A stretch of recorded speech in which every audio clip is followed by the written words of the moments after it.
All right, you're asking for it, so here it is. Listen to this. I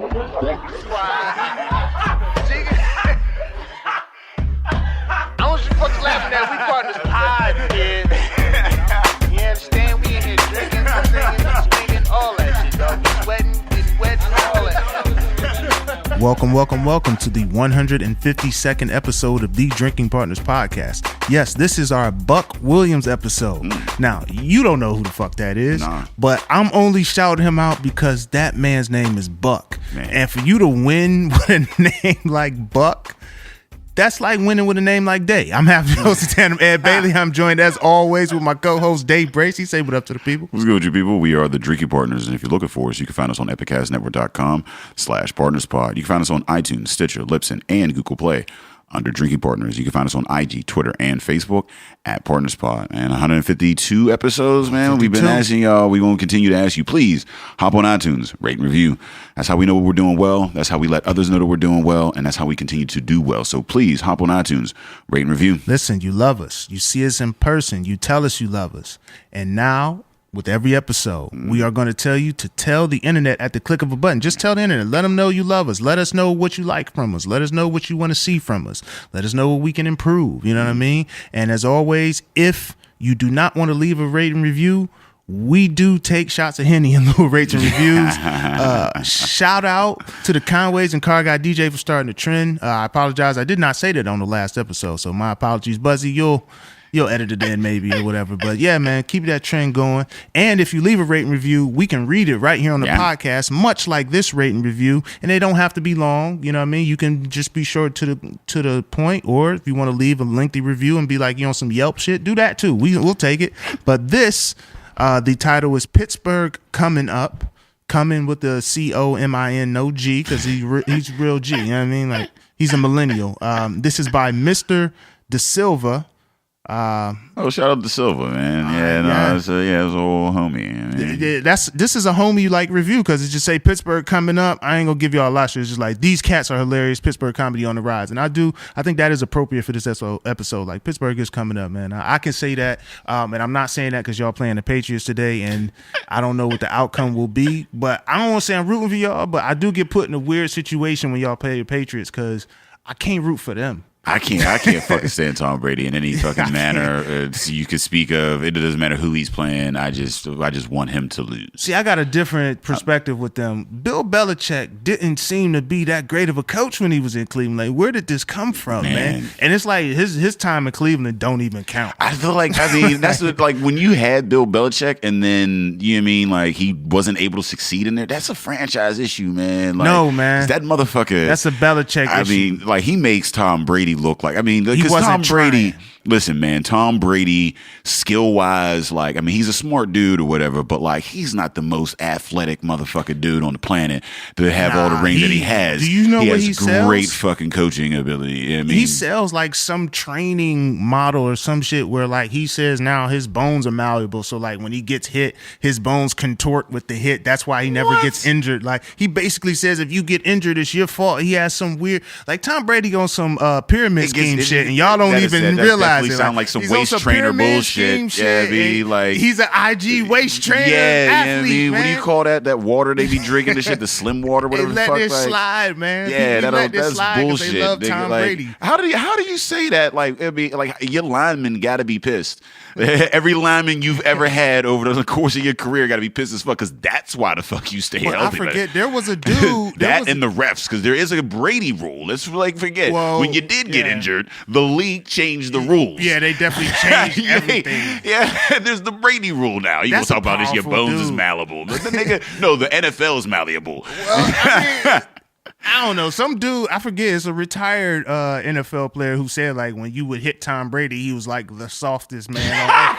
Like, it's like a Jigglypuff. I don't know. But you gotta have really soft skin for an NFL player to say, when I hit this man, he was the softest man on earth. I hit him and I just wanted to take a nap. He was the softest man on earth. Like, he would hit him body pillow.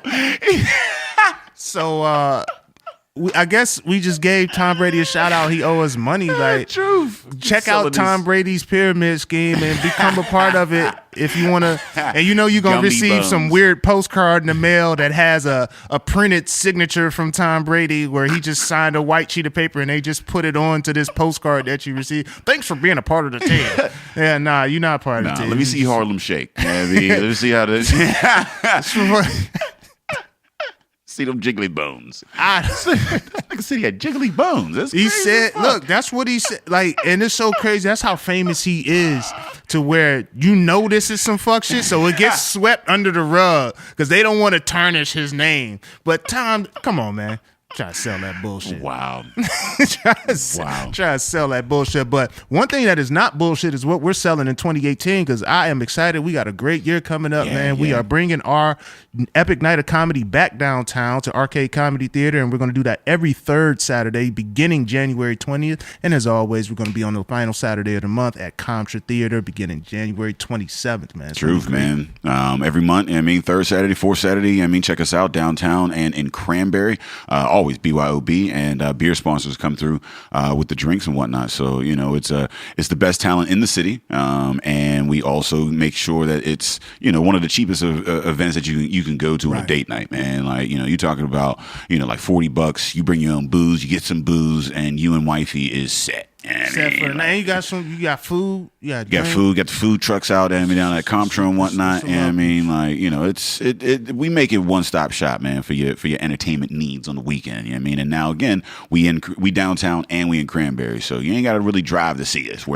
And that's big. Like we back downtown, so I'm very excited, man, because I know a lot of people been saying, "Oh, we want to go, but it's a little hike." Well, you ain't got to hike no more, so I don't want to hear that shit. Yeah, I want to hear that in 2018. No excuses, baby. True. Shout out to Arcade. They just opened up the new new spot or whatever. Spot. 2 floors. Spot. Beautiful venue. We're down in the big room. So, we on the main stage. We main staging it. It's been a long time coming, but Drinking Partners Arcade. We finally linking up and we bring you the best comedy in the city, man. Yeah, you made it sound like on some rap shit. Like, sound like we about to drop a mixtape. DP Arcade, you feel me? You about to drop the illest 9-track EP of the wintertime. You know how it be.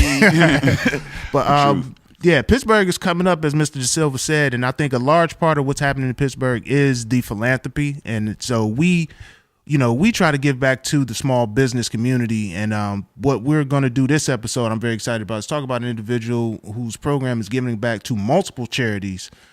Which, listen, I know if you can't give a lot, give something, man. Give your time. If you give money, just something to let people know, like, we care about people, man. Like, then we gotta, in 2018, that's gotta be the theme. To give a fuck about people. Yeah. Now I can't put that on a DNC banner. Like, give a fuck about people. Maybe we'll get somebody who's paid a lot more than me to restructure the phrase. But 2018's motto is give a fuck about people. Give a fuck about people. And our guest here gives a fuck about people. Can we say that?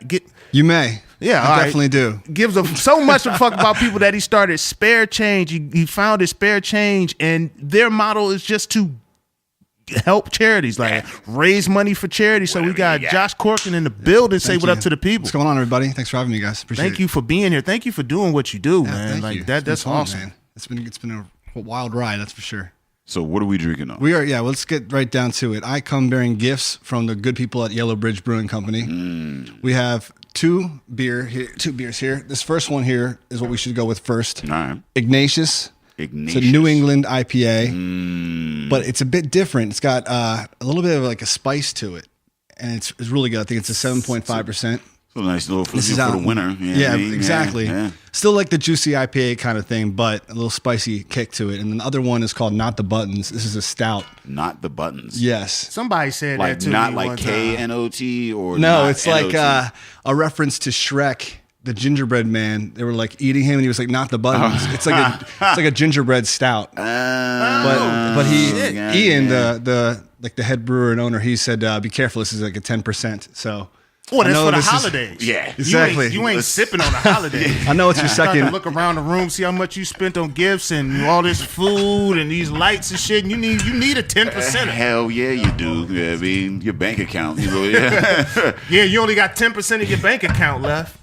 And then you had to Honestly, give all the credit to this dude Santa who can't fit down the chimney. Oh no, I don't give credit to That's that. actually how I got into IPAs. Was we used to play music professionally and started out making like $50 a week. Here you go next. And so like when you went to get beer, it was always getting a growler and always getting the highest alcohol content you could get. So it was always a double IPA. Bang for the buck. Otto's Yeah. out in State College. So that's how I got the taste for the very hoppy IPAs, and it stuck. So how did you get into Spare Change TV? Like what spurred this? You know what I mean, because I know everybody. There's charities, there's all types of drives, there's all types of things that are going on or whatever. What? Oh yeah, Buzzy's here for But- that. Well, he was like, "Turn your mic on" or something. He's like, "No, I'm gonna need that." Hey, cheers, guys! Thanks for having me. Hey man, for cheers! being here, Happy man. holidays Cheers. out here. Yeah. Buzzy. And- Yeah, so Spare Change started in February of this year. I was actually in between jobs. I'd been working in a nonprofit organization, and I was switching over to like a more creative space. So I had some time to kill, and I'd played music professionally before. So a friend of mine and I went out and played a couple open mics in Pittsburgh while I was just kind of finding something to do. And it was like one of those warm nights in February. So we went out on the street afterwards. We're like, we're just going to, for fun, play on the street in Southside. And then people started throwing money into my guitar case. And then this guy walked up and was like, "Do you have any spare change?" So we took all the money and just like gave it to him. Like, "Here you go, man. Like, here's all of it," just to see what would happen. And he was like, "Whoa." And his reaction is what kind of started this thing, because we're like, geez, what else can we do if we just like made this guy's night? So we walked up the street, and there was this girl who, she had just lost her job. She was playing guitar on the corner, and we're like, "Hey, can we jump in with you and help you make more money?" So we did that. And it was the first time she ever played music with someone. And this whole entire night, we actually, for some reason, I had my camera out with my phone out, and I was filming it all. In February. Yeah. Man. So Global warming. I is put that real. video, I put that video online, and it started to pick up, and then we just kept this going. And every time we've grown, now we have 11 episodes, and it's just built into this sort of like vehicle to shine a light on a good cause and get people and businesses involved through the music by pulling them together. I think just listening to that story, I think it's wonderful that you were in a time where you had lost your job, and then all of a sudden you thought, man, still to give back to others. Yeah. Now, have you ever found that guy that you? No. Yeah, where are you, fam? Yeah, where 'Cause is he? We need receipts. we don't want the genesis of Spare Change to be some night at a shady motel. He's like, "Oh shit, I got this extra." You paid her all in ones and quarters. Yeah, I don't know what happened. No, it's funny because I know you guys also perform, and one thing I always had in the back of my mind was like, no matter what happens in life, I can always grab a guitar and play my guitar and find a way to make money and do something with it. So when I was in between the jobs, I was like playing music, and then, you're right, like it just happened very spontaneously. I was like, I don't need as much as that guy does, so let me help him out. And what's been cool about it is we've grown it to this thing where now we go usually into like a town, we'll get businesses involved and say, we have this charity in mind. Will you donate to the charity to be featured in the video? Okay. So they are like basically, instead of paying for a commercial, they're making a charitable donation. Right. They all get a tax write-off. The charity then partners with us to split some of that money for our production costs. They get a free commercial, and then we raise money on top of it by playing music. So it's like a win-win-win that we've created. That's ingenious. Yeah, thanks, man. Right. It's only been after like multiple episodes that we've kind of built that into a thing by just tinkering with it and learning from like what we've done and trying new stuff out. So well, yeah, it's taking your talents and capitalizing on them. But again, you have that spin, that philanthropy spin, which is dope. But I think like what I wanted to ask you before we started, I'm like, let me wait. Yeah. So this model, have you had examples, or have you been able to look at other charitable organizations and seen this, or is this like a model that you've created just from scratch? As far as I know, we're the only one that's doing this right now. All right, Yeah, so you need to put, because this is such a great, and it's just so smart, so millennial. Like, you know what? I can go somewhere, I can play this guitar, and I can tell people, look, I'm gonna be able to put this out on the internet. Your business can be featured. You're featured in an extremely positive light. You're Right. going to be contributing to a good cause, and then obviously because we're in America, the tax write-off is a big part. Yeah, I mean, it helps for sure. But a lot of these businesses are being charitable on their own. They're just not having a place to showcase it, and we get to be the people to come in and say, "Let me show you being charitable." Because if I know that a business is like made of good people and that are giving back, I'm more inclined to put my business there. So really, it's just kind of shining a spotlight on these people that are doing great things, and we just kind of use the glue to be the music to hold it all together. Yeah, I mean that's kind of like the the charitable beer fest and whatnot. You know what I mean, like it's you're having fun. You're given a reason to like give. You know what I mean, like it doesn't. People think charity is just like, oh man, I got to cut my hand off to give it to somebody else or whatever. Like there is a way that you can give and also have fun with it or whatever. Exactly. And the same thing with the music. You know what I mean, like we get a nice video or whatever, get the dance, and this is all for charity. Like that's like the win-win-win. You know, like all for charity. Like that is like the best day. Like any day you record, like this is like the best day. Like everything I've done has been extremely positive. Like you walk out with a confidence when you leave that record session. Like, yeah, I'm the most positive motherfucker on earth. It like forces you to be positive too, because you're like trying to give back. And like I said, I talked to Sykes, who's also on Epicast Network. Shout out to Sykes. Yeah, he was like, I feel like I have to be like very proper around you and like not swear. I'm like, I'm just a normal guy. Like I really. Well, you brought beer. Exactly. You're a regular dude. Yeah, you came to the drinking party. No, so, exactly. Totally.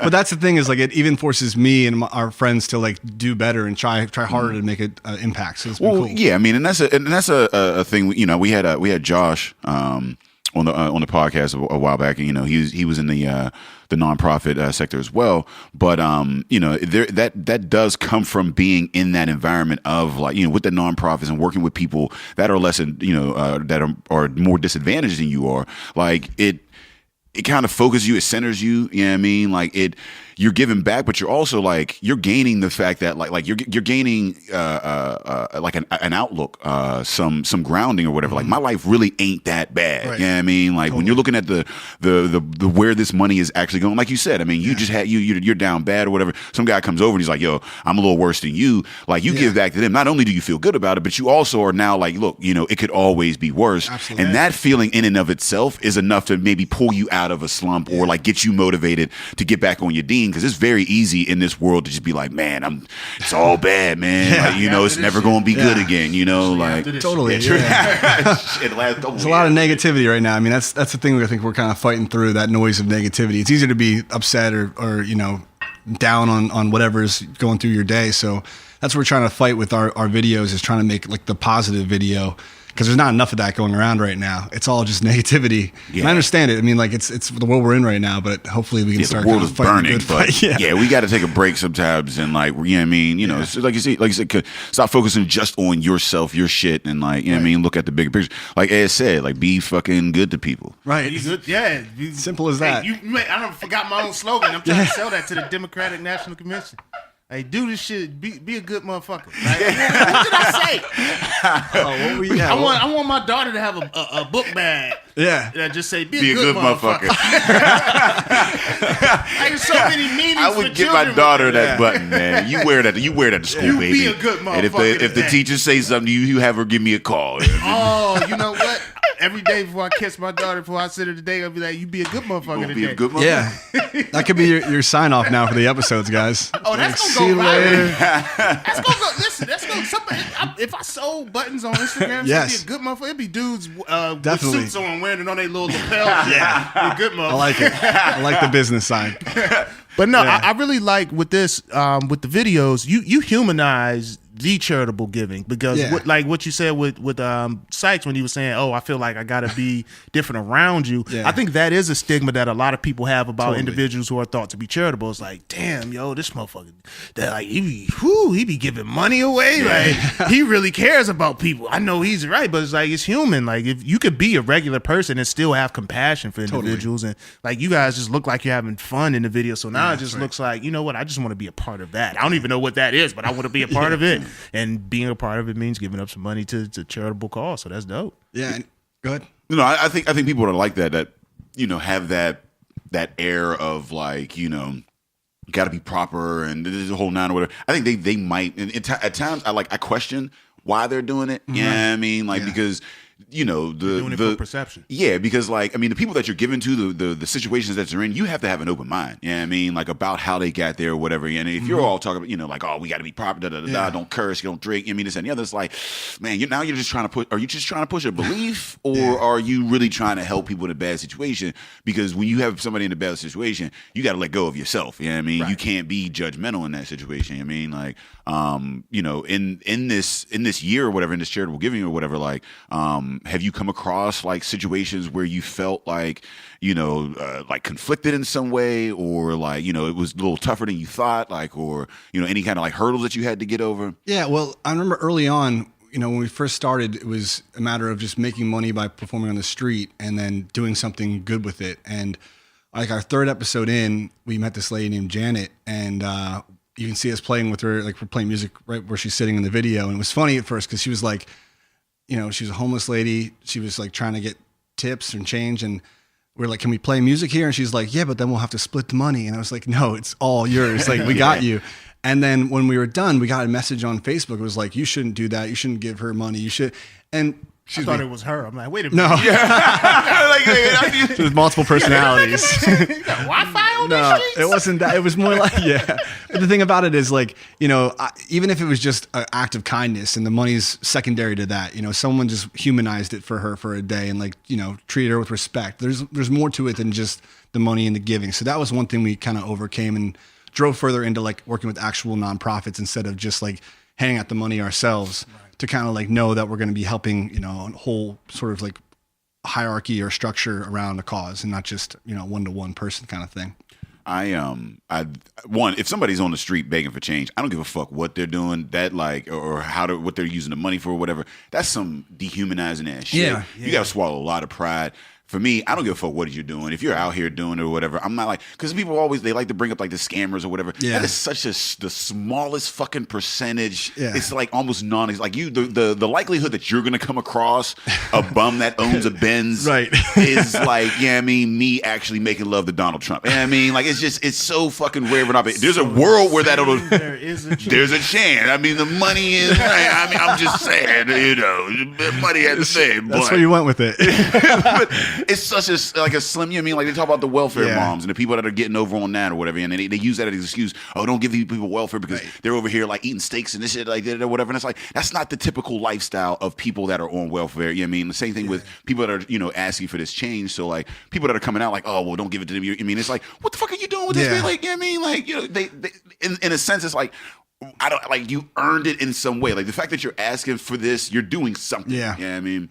And I mean, like, there's so many reasons not to do something, not to give, not to help, it's easier to not do than it is to do. So I think when you're in that world and that side of the spectrum, your nature is to be like, hey, don't do that because I'm not doing that. And that's where I think we're trying to push against and trying to get people to think like, even one thing is something. And for us, like if you can't give money, you can share our video and maybe someone that sees it from you sharing it might give money. And I told you guys earlier, the crazy thing that happened with this current episode, we're helping out Charlie Batch's Best of the Batch Foundation. And what they do is they provide reading and computer literacy to like youth in Pittsburgh. And it's pretty great because they have this foundation that has like a computer lab. They actually have like 3D printers now for these kids to like go learn and how to. That's too much. No, that's pretty good. I mean, think about it. That's too goddamn much. There's people that will be mad when they hear that though. It's like, yo, fuck off, man. Let the kids have whatever. It don't matter what they're kids. It's the future. You want to give that into their hands like, so they know how to better do it. You know what I mean? Because I might need a fucking 3D printed hard at this motherfucker at some point in my life. And that's the world they're going to be living in, where that's the norm. So it's setting them up in such a way that they can kind of be in that world and have a competitive edge. So that's been great. But online, we're actually having our first fundraiser. Usually after the videos, we just say share the video. This is our first time when people can go donate afterwards. And we're working with this company called Spot Fund. And it's got a minimum donation of $1. So we're trying to get everyone throwing $1 into the pot. Like the video, throw $1 in. So we saw this guy online on Twitter, you know, Charlie Batch was wrapping presents, and he and his wife Latasha, like they do it all themselves. They wrap the presents, they sort them, they deliver them on Christmas Eve to the kids. And this guy was like, what about the kids who don't celebrate Christmas? What about everybody else in the world? And that was crazy to me because it's like, what do you?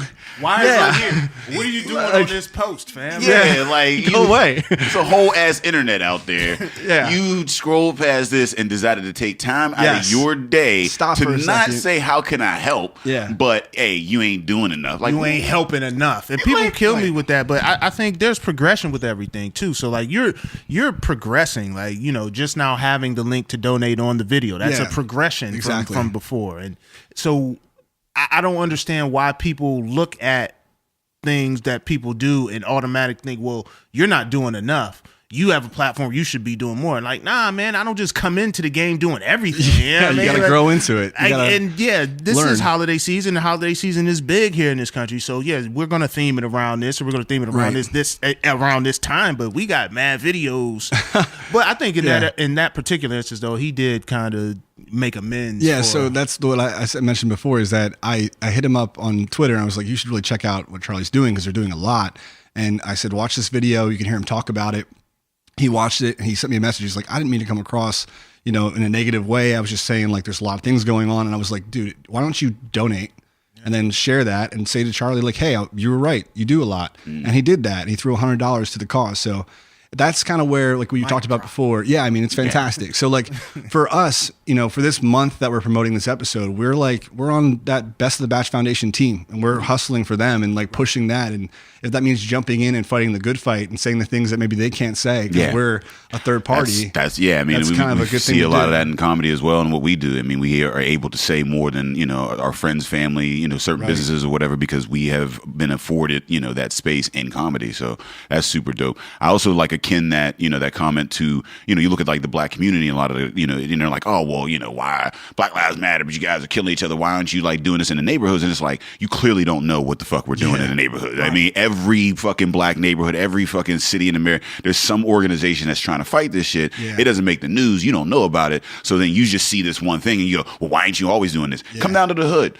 Yeah, I mean, you'll see us doing this on a daily basis, not like, only when this happens or that happens. Every fucking day, somebody's doing some shit. I mean, like. Well, all organizations have a cause, something that they're dedicated to. There's not one all-encompassing anything. Yeah, right. Like outside of the Bible, there's nothing that encompasses all things. You know what I mean? Like the Bible talk about how you got water and shit like that. Like how you supposed to behave, where the sun came from. Like, yeah, that's one source of all-encompassing. But everything else has a focus. Like, why are people so quick to be like, well, you need to see the entire picture and you need to contribute to everything? Like, nah, I'm trying to just raise money here. Yeah, like, there's like, an organization save the for whales. that. It's got a finite amount of time. There's an and organization money. for this, for that. What organization are you a part of? Like, I ain't doing shit, but I'm just saying. Like, nah, fuck out of here. It's like the armchair quarterback thing, Yeah, Like, everybody got opinions, calling but nobody. shots. Like, John I would have Gruden. done it. Yeah. Hey, John Gruden, when he sits down and breaks down the film, why didn't you spot this guy? This motherfucker is big 300-pound dude trying to drive you to the ground. I'm trying to get the ball out of my hands. I seen his jersey numbers. I threw it to him. Fuck it. It's your problem. So how do you guys choose your organizations? What's the vetting process? Like, how do you, say like going into 2018, how do you, your outreach, like, how is that whole process? Well, it's been a kind of mixed bag. Sometimes it's just a group that we know about or want to learn more about. Like, I really like take Charlie Batch's Foundation, for example. I wanted in this video, you see us going out caroling around Pittsburgh, and we take all the money that we raised from caroling and I knew I wanted to just do something with it, not just like hand out over cash. So I wanted to give, people money to buy toys for kids around Christmas time. And then I learned about Charlie's Foundation and how they do the Batch of Toys toy program. And I knew it was like a local thing and not like Toys for Tots. No offense to that group or anything, but like I like the grassroots kind of, I know these people kind of thing. So that's been big for us to select that. Last episode we did for Juvenile Diabetes Research Foundation, and a friend of mine's daughter has type 1 diabetes. So that was an easy connection. But what's happening now is a lot of people are going to they've been reaching out to us and saying, please do a video on our thing, help us out. So now it's a bit of a spin for us. We're like getting requests. So that's got to be 2018. That's an odd email to be like, listen, nah. So, that's what we have to face now. How do you say no to and every cause has like some like, tough. Tough. That's like, it's crazy. Like, we've been fortunate enough to kind of like, we do something different. But in some regard, like, I mean, we try to like, be a signal boost for, local, artists, businesses, folks in the community. And like you said, that local push, that's a big thing. I want to say, like, in America in general, like in, every city, you're starting to see people looking at the, like, local. I mean, they want to get their food local. They want to, local business. I mean, they want to support people that they know. I mean, that thing or whatever. And like, we do this on the podcast. We try to like push that theme as well. But like, we only have a finite amount of episodes a year, like so much time, inside or whatever. So like getting those like folks in when we can, but also being like, hey, look though, I rock with you, I fucks with you. Yeah, I'll share like crazy. And that's the thing is that like there are other same thing like. What we do and like what I try to tell people all, always like and on the reverse side or whatever, like, if I can't support you in this regard, I can do it in some way. Like there's so much to sharing a flyer or something like that. Yeah. I mean, letting people know that, I mean, like you said, somebody will look at it and somebody else will see it. I mean, like, and that's what we try to do. And I think that people don't understand the importance of that. Like, I mean, something like, your charity, something like, what we do, local artists, anything that you're doing, like something as simple as sharing a flyer, goes so far. Sharing a link or something like that. You ain't got to do shit. It's free as fuck. It takes you like literally like 0.3 seconds to just hit that share button, and that helps so much because maybe you aren't in a position right now to give. Right. You know what I mean? But like somebody on your timeline might be there to be like, hey, here's $100, here's something. Like, here's a couple pennies, like whatever. Like you say, spare change.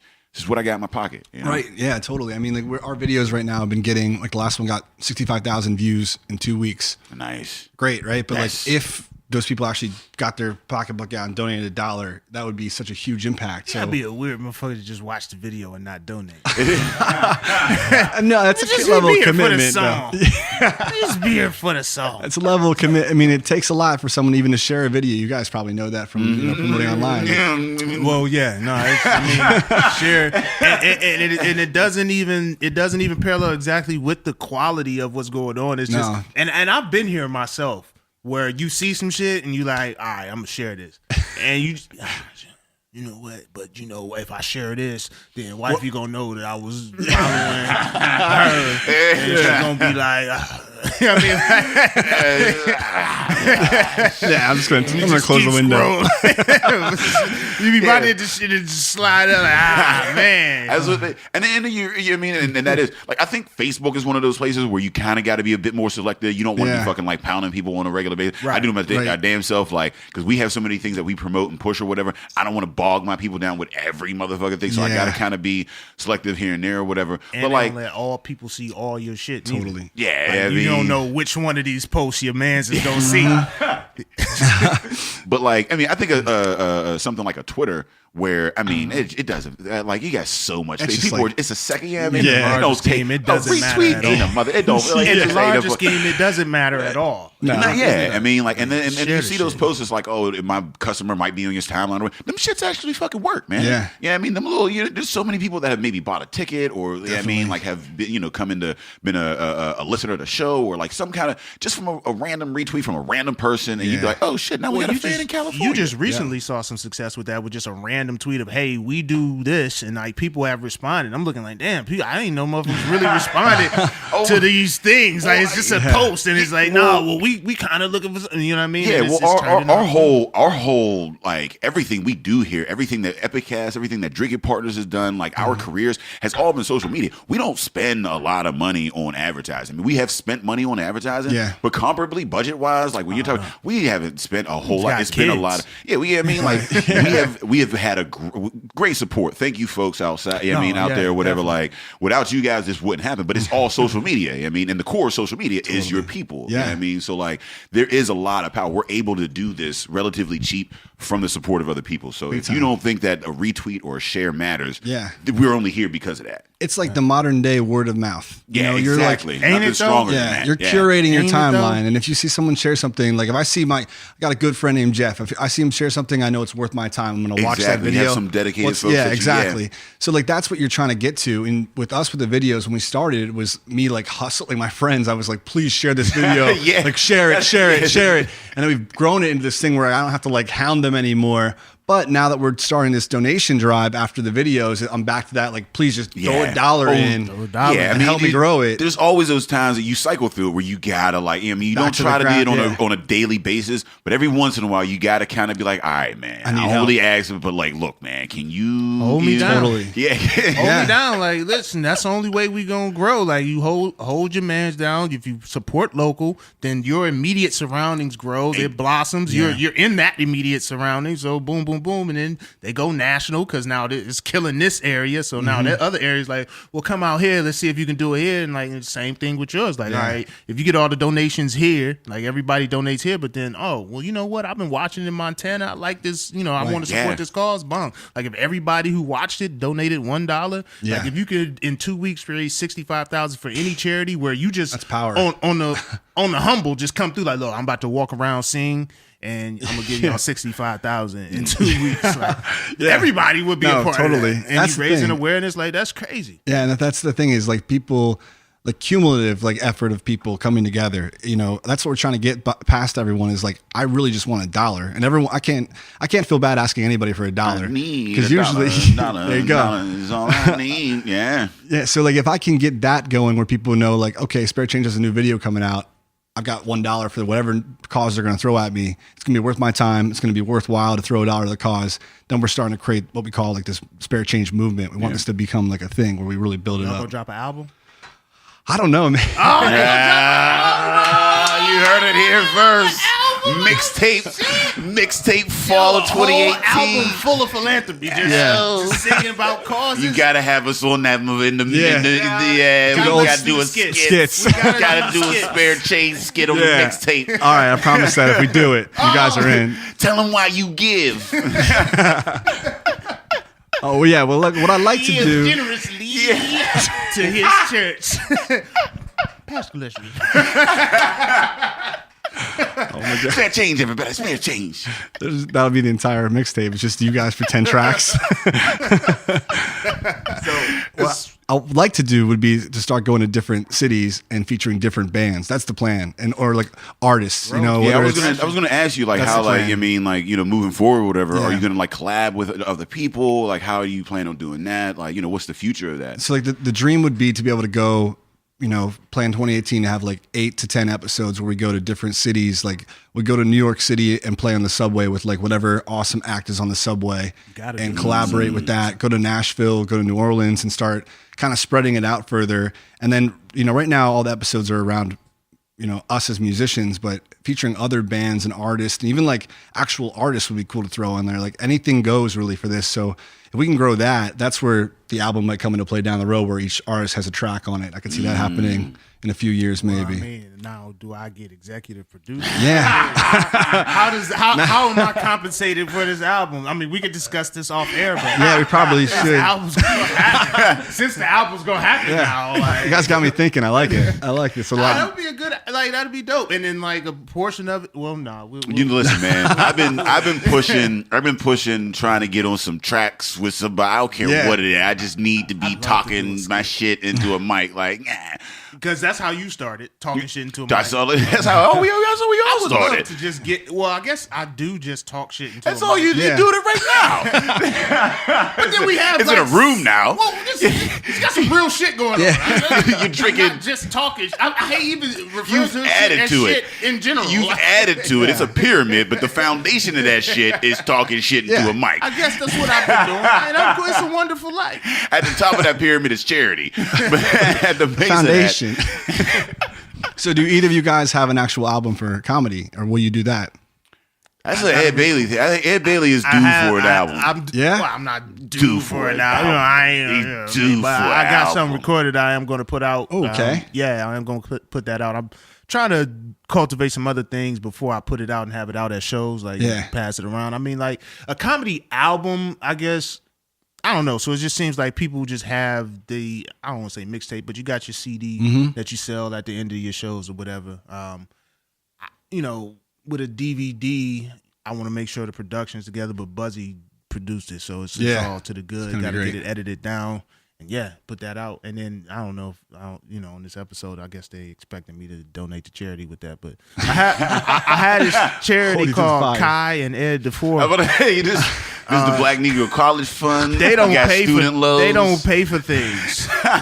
But Kai wants a lot right now. Like, she's at this Christmas time as we record this, and like she watching episodes and like asking for shit. And I'm like, hey, if you buy the DVD album, you are helping two young Black Negroes and they college fund. Yeah, you helping somebody get a tablet. It's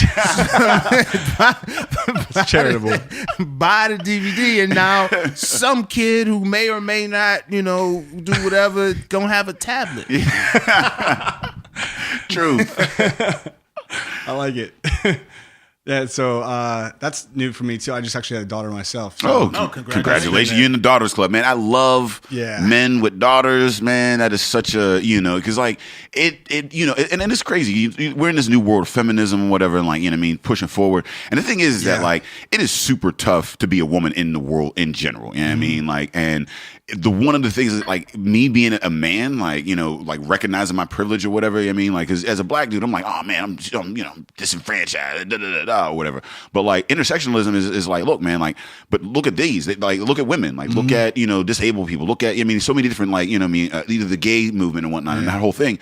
And one of those things that kind of forced me to really look at it was having a daughter. And like a lot of people rail on that, and it's like, oh, it's only until you had a daughter until this and the other. And it's like, bruh, experiment. Yeah, like perspective, like experience or whatever is the most like defining trait to like your views or whatever. I didn't experience that until I had it. And it's like, for me, and I look at that and like, I hope that people are able to come to this cause without having it, because not everybody can have a daughter, like to do that, to come over there. So hopefully they're, like you can come into it in other ways. But if that's the way that you came to it, then better late than never. Yeah, it's like, just life, man. Stop trying to judge how people, what they motivate. Like if somebody doing something, they doing it. If their motivations is off, their motivations is off. Like most of the money donated in charities is probably for tax write-off. And you know what? Fine, your motivations wasn't necessarily righteous, but the money's there, and so the people who are a part of this organization can now delegate those funds to an appropriate cause. So hey, thanks for your tax. It's true. You know what I mean, like,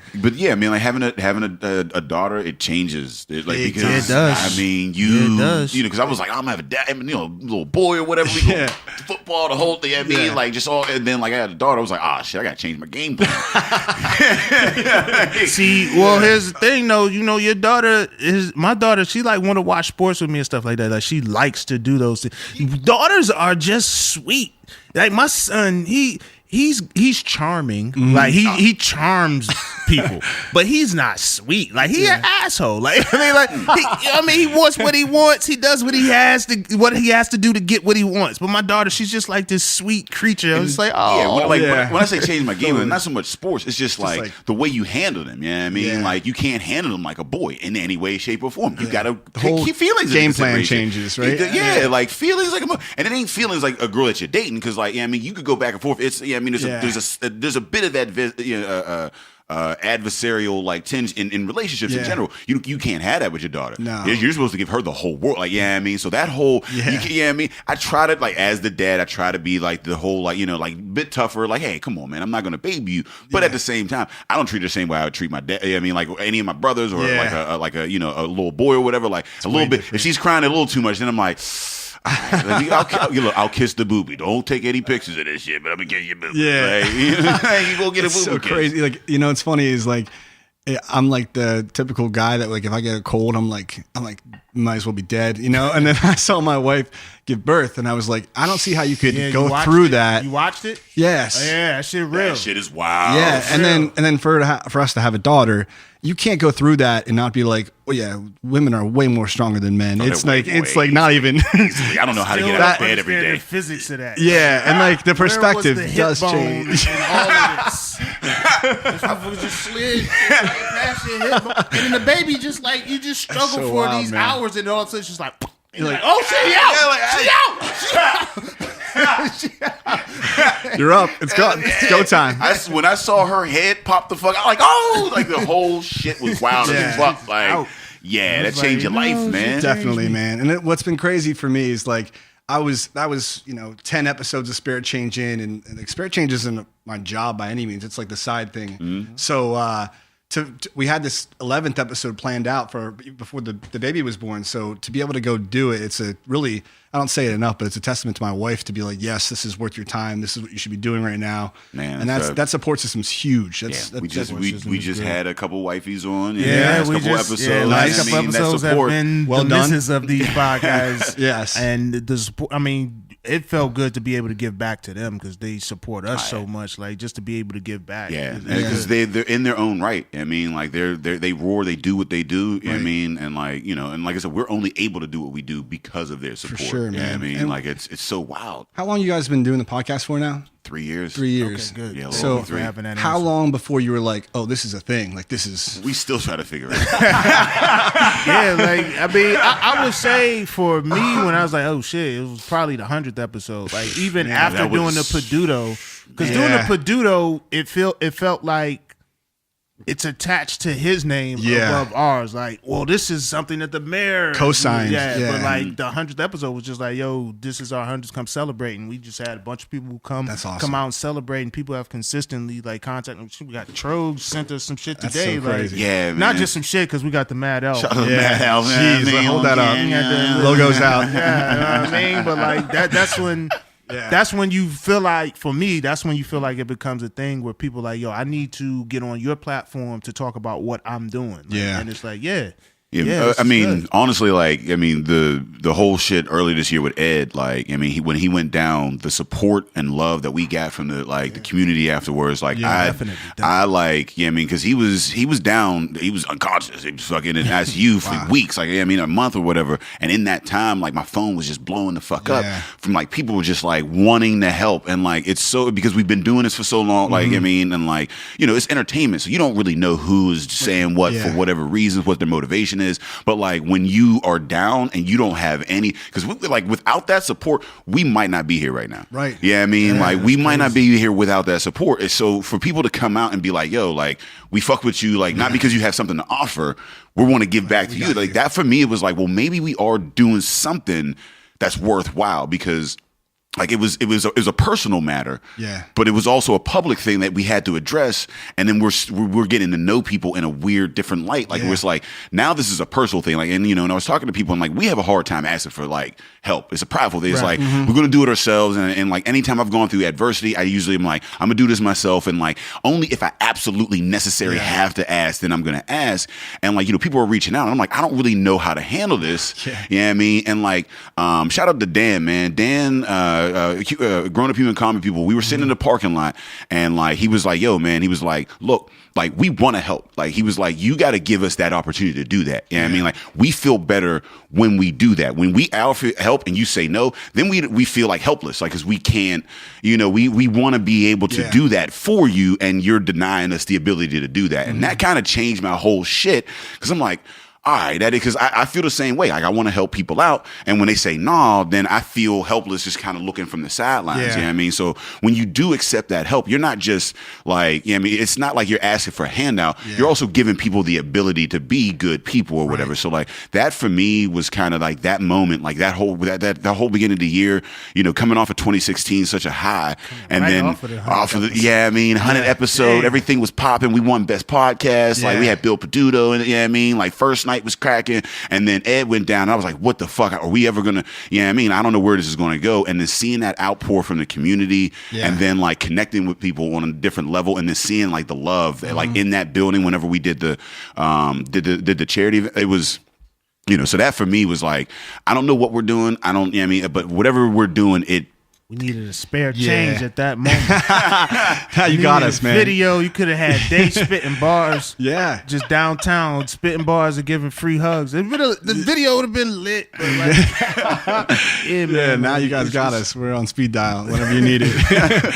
So shout out to everybody who's doing that, and again, shout out to what you're doing, because again, without the love and support of other people, without the kindness, of strangers, at times like I had people reaching out, just like, hey man, I listen to the podcast. I mean, in any way, shape I can help. Like, like that type of shit right there, that'll get you through, man. And as a musician playing before, one thing that always stuck with me was like, I heard someone say one time, it's like, for your group of fans or friends, you're the only person that can give them you as an artist. And you get in your own head sometimes, and you're creating things that you think like, does anyone care about this? Does anyone like this? And then you realize that for that group of people, you are the one that can deliver something to them. So they're rooting for you in a way that you don't even realize. And then those moments kind of show it. So like for us, this moment right now where we're like reaching out and saying, will you help us, throw money into this cause and prove that this is a viable product that we can help people out. And then seeing people like, kids went to high school with me and stuff, being like, share the spare change video. That's been really cool for us. So those moments really show you. You become like a sports team. People want to root. They want somebody to root for. And if they could feel a part of that in some way, then like, hell yeah. Yeah, I think it's just meeting people on their level. Like, I feel like most people have some sort of philanthropy within them. It's time.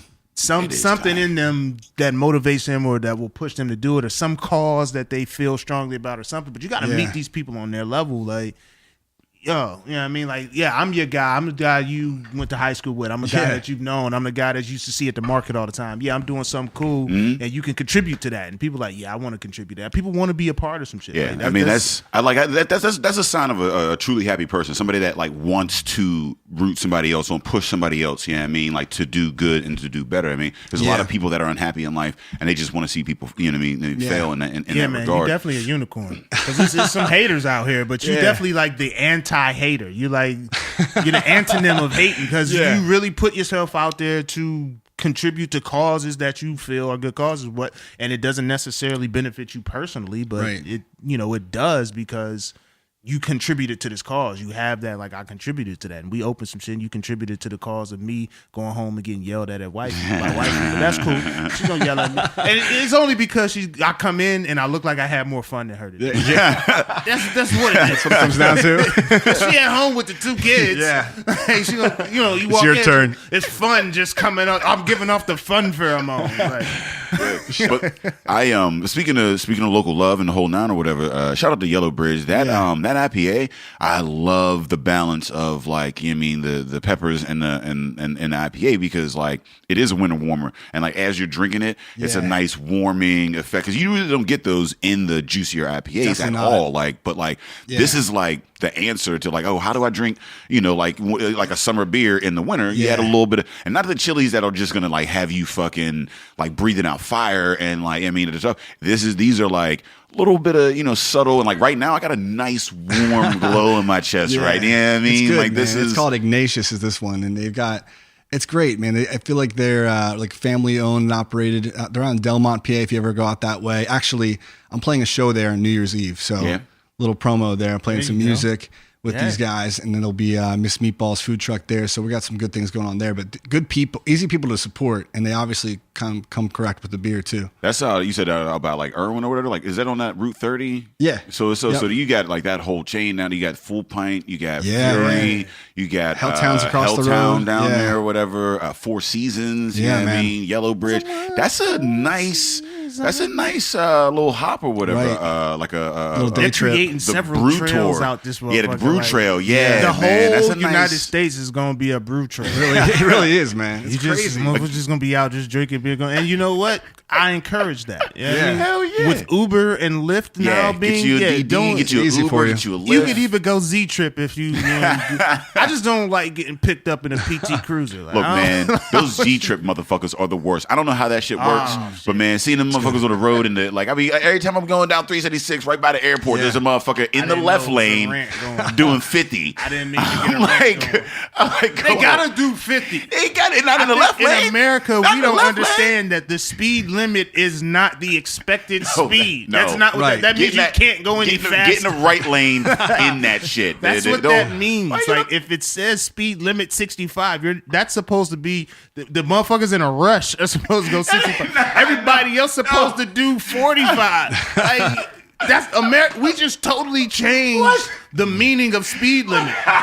If you see a speed limit 65 and you don't see somebody doing 65, you mad at them. I have actually never driven with this dude, so I don't even know if he's a fast driver or not. You guys never driven together after we always 250 bring our own. episodes? Because, so as black men, the thing that we like to do is be in our cars. That's our thing. Like you watch, you grow up and you see the old head with the best car. The first old head with leather interior that keeps his shit clean. You, when I say keep your shit clean, I mean the motherfucker got the old bucket with the wire strap. You know what I mean? With the little spout.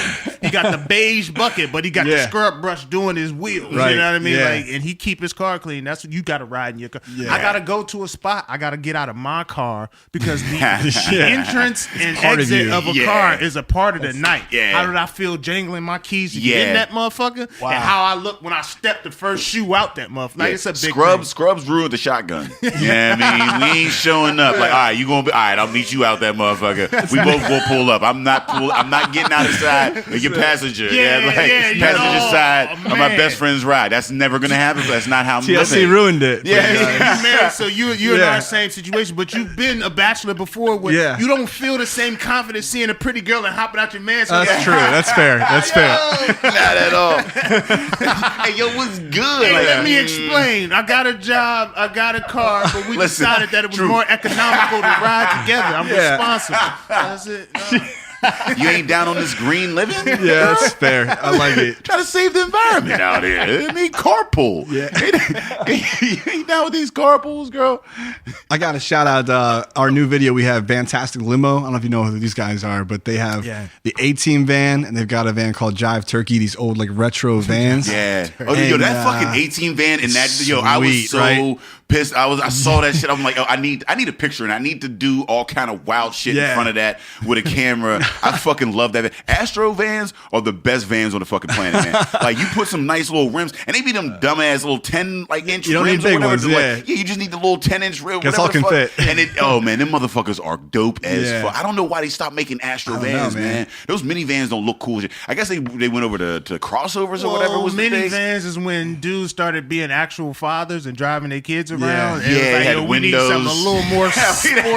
We need something with windows. Something a little more sporty than this motherfucker that got this weird ass ladder on the back door. Like, where am I climbing on the roof of this car? These little motherfuckers want to see shit. Like, I guess, no, but the Astro van, man, look, man, that's probably on my bucket list. Before, you know what I mean? I'm probably never gonna be able to afford an A7, which is my dream car or whatever. Yeah. But I can afford an Astro fucking van on some shiny ass like 12s. Like, yeah, I mean, like that. Respectable. That's a reachable goal. Something about you I didn't like. Why is that your dream car? Those Astro vans? Because there's no cooler van than an Astro van. You put a wing on that bitch, like the 18.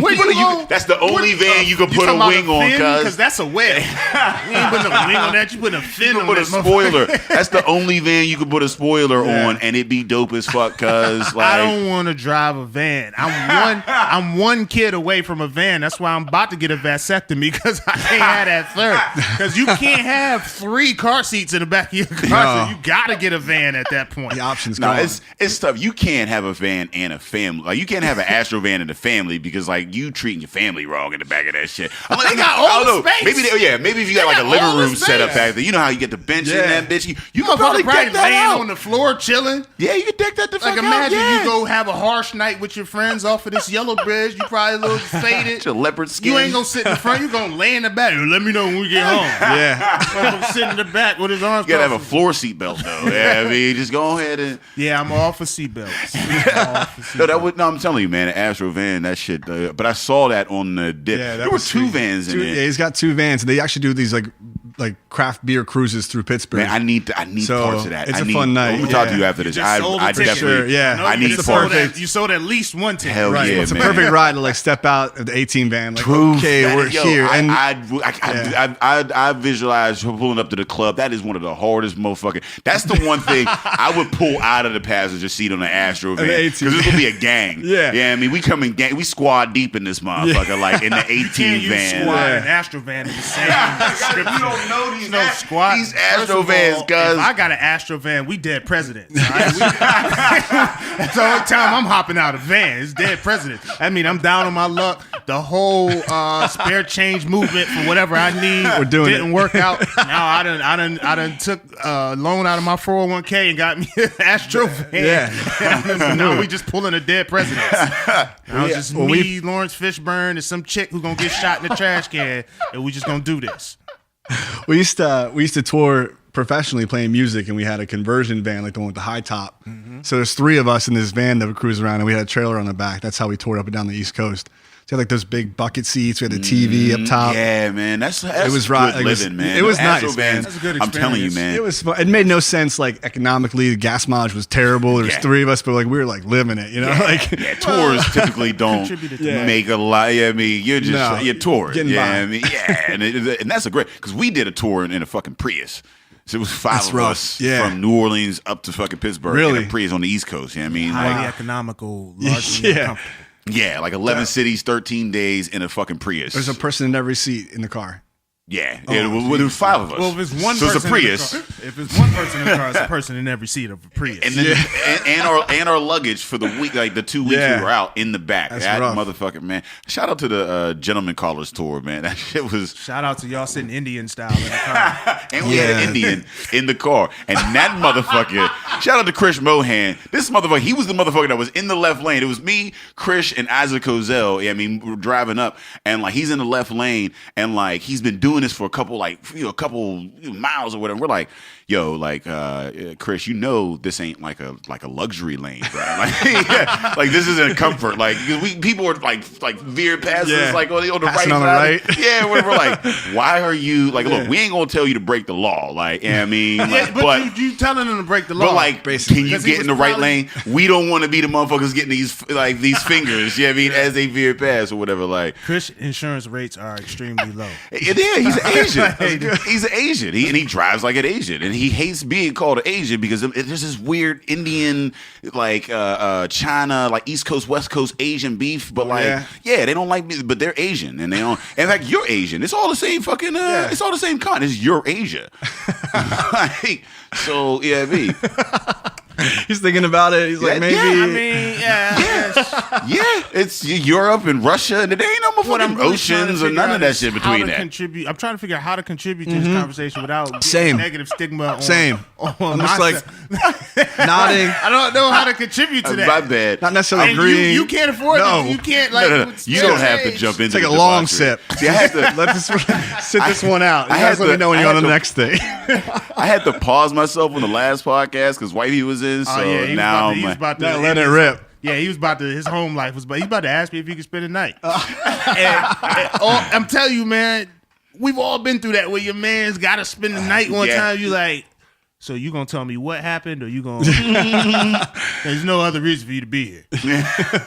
Like, you can stay here, but what happened? Yeah, it was good. You go home. You go home.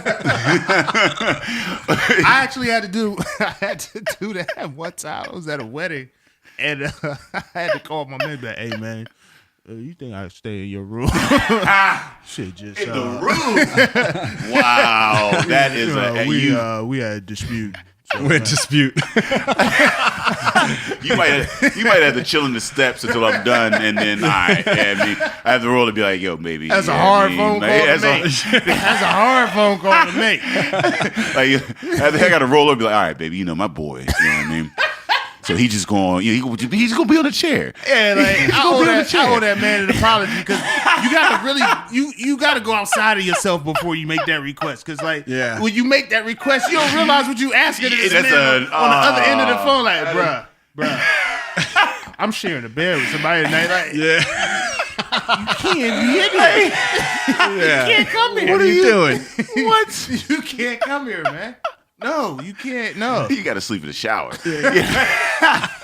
Close the door. I just slept in the shower. I'd be all right with that. Then you got to turn around and tell the wife, Ed's staying over. Yeah, I mean- why? I don't know. Look, man. Something happened. I gotta hold him down. But look, if wifey called me and told me like, "Yo, my friend need to come stay in our hotel room," I'd be like, "Hell no, fuck out out of here. You stay in our hotel. It's our place. Ruining my night. That would never happen. That doesn't happen unless it's a dude That's what I'm that saying. needs You got to help. hang out in the lobby for a little bit, and then we'll let you know when it's cool. Sock on the door. Sock on the door. We'll turn. Oh man, this has been dope. This is fun. man. We definitely got to get you back on the podcast at some point. I'd love to do that. Yeah. I got to get I got to get hooked up with this Astro van. Yes. we got going on. Tommy man. Stacks. I mean, Tommy Fantastic Stacks. limo. That sounds like a motherfucker with an Astro van. Yeah. with the He's got 18.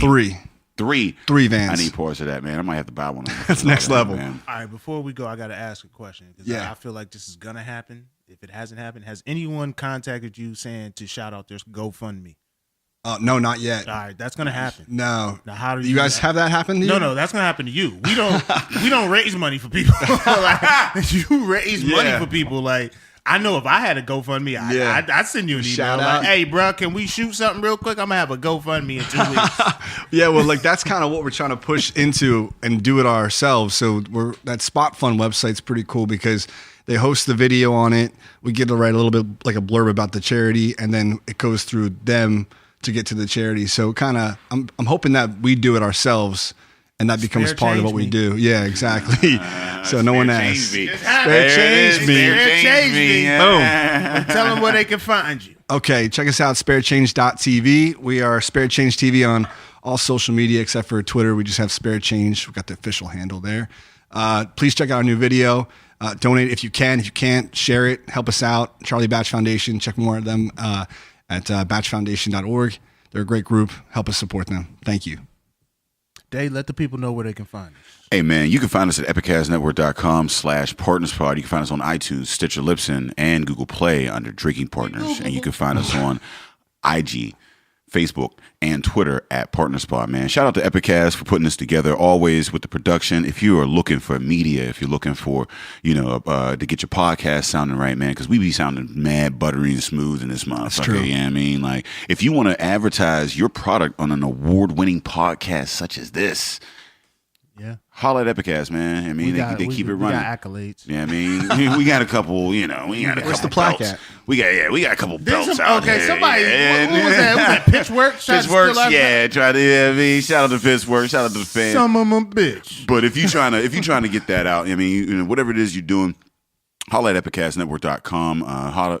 Hit up epicastnetwork.com/services and tell them that the Drinking Partner sent you, man. I mean, get that hookup. Hey, man, we want to thank Josh Corcoran for coming in, man. We want to thank you for everything you do for the foundation, for the community. Make sure that you reach out and donate to the Batch Foundation.